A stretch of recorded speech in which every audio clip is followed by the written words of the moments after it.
Department of History. I'm happy to welcome you to this year's English Symphony event. We gathered here to learn the beauty of poems and songs by listening to different groups of students. The contestants are from class 4A to 7B. But before we start, I'd like to read a short paragraph from the importance of poems.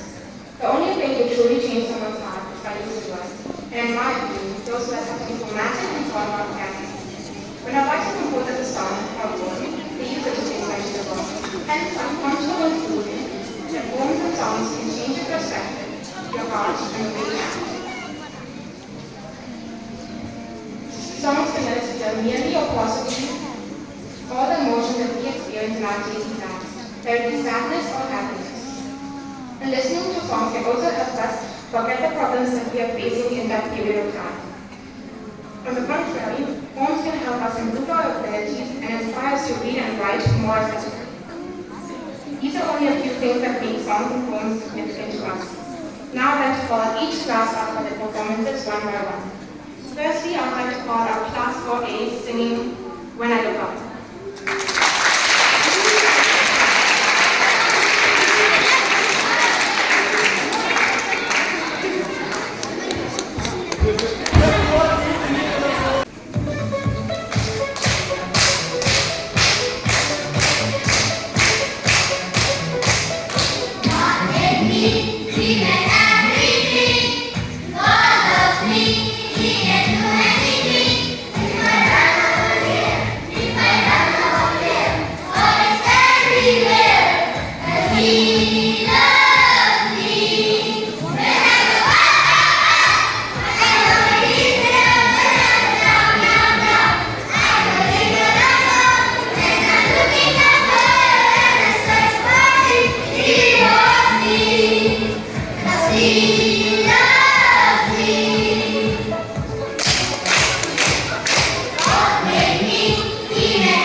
Keep it!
without a hindrance, and I hope everybody has enjoyed and learned something new. Now I would like to extend thank you to these people, our honorable principal and the mic in charge. I would also like to say thanks to the children who participated in the sing-song event and the teachers who have encouraged these high school children. Besides this, I would truly thank Class 8, Madam Latu. Finally, I would like to say thank you to the audience, without whom the singers' effort would have gone on. I have learned something that we should tap the iron while it is hot, meaning we should grab the opportunity while it is there. With that, I would say thank you and have a nice day.